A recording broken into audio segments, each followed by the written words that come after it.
Fala pessoal, tudo bem com vocês? Hoje a gente vai falar sobre um dos livros mais difíceis que eu já li na minha vida e eu tô falando de O Som e a Fúria, do William Faulkner. Então vem comigo que é depois da vinheta.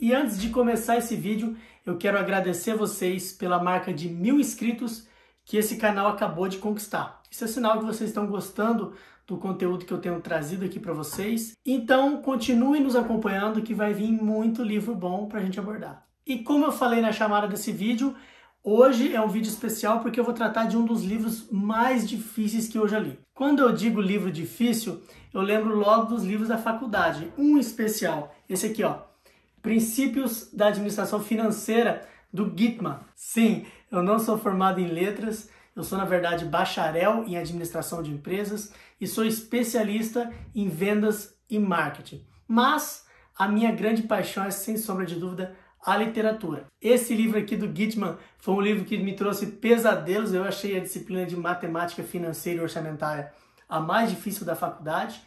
Mas, em se tratando de literatura, O Som e a Fúria, meus amigos, que dificuldade. E esse livro é difícil, pessoal, porque ele é dividido em 4 partes completamente distintas uma da outra. Mas antes de a gente falar sobre essa estrutura desse romance, é importante a gente lembrar de um fator histórico muito importante no período em que se passa essa narrativa, que é o período em que o próprio autor viveu, William Faulkner. Esse autor, pessoal, é considerado um dos maiores romancistas dos Estados Unidos. Muitos o consideram o maior ao lado ali do Ernest Hemingway. Ele ganhou o Nobel de Literatura em 1949. Então a gente está falando de um autor reconhecidíssimo e respeitadíssimo dentro da literatura americana. E só para lembrar vocês aqui, um dos meus autores preferidos da vida, que é o Gabriel Garcia Marques, era fã do William Faulkner e completamente apaixonado por O Som e a Fúria. E como eu estava falando para vocês de contexto histórico,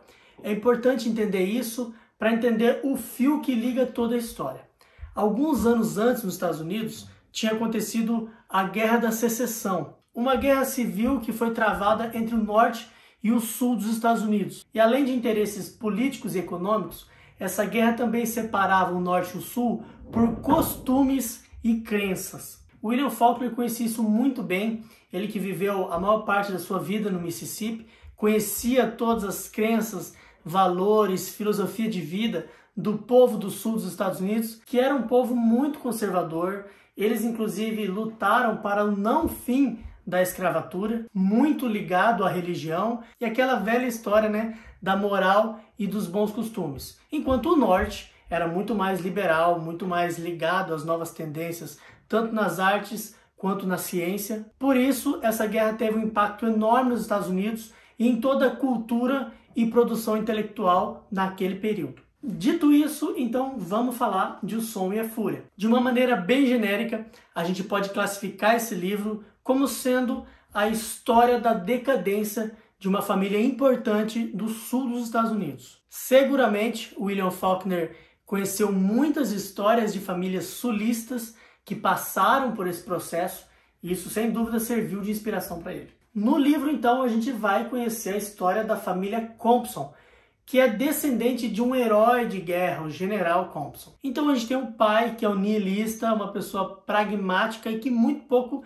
aparece na história. A gente tem a mãe, que é a Caroline, que é uma mulher acamada, que acha que tem todas as doenças do mundo, é uma vitimista e meio que deixa os filhos assim, a Deus dará. A gente tem a Dilsey, que é uma empregada doméstica da casa, mas é como se fosse ali um membro da família. Os filhos dela também são muito importantes para o desenvolvimento da história. A Dilsey, que o William Faulkner já disse várias vezes, é a personagem preferida dele. E nós temos aí então os filhos. O mais velho é o Quentin, que é o mais inteligente da família.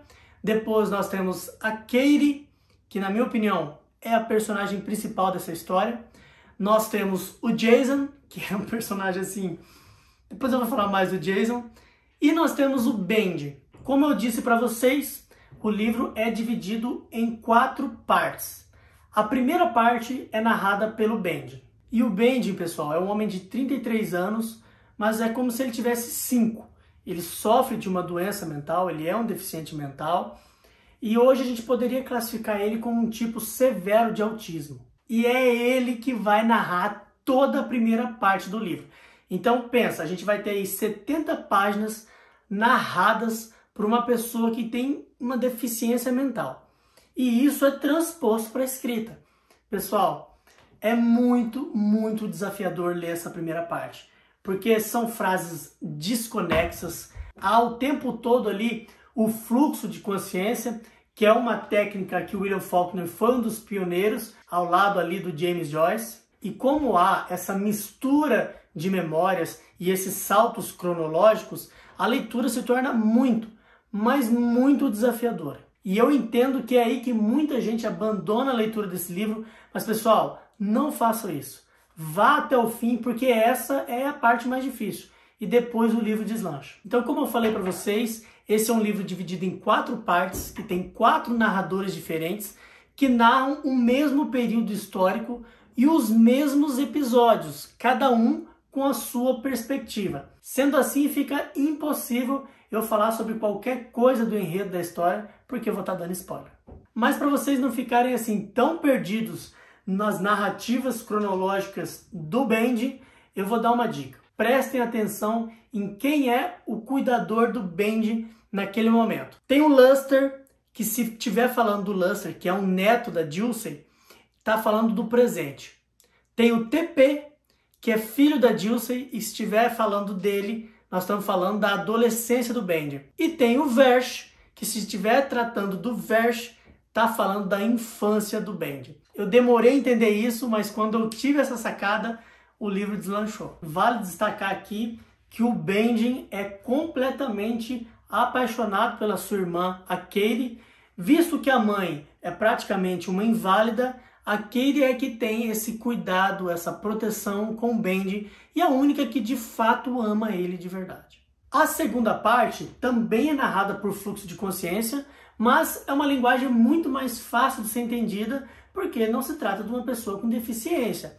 Nós estamos falando do Quentin, que é o mais inteligente da família, que vai estudar em Harvard. E esse dia que começa a narrativa dessa segunda parte é um dia muito importante na vida dele.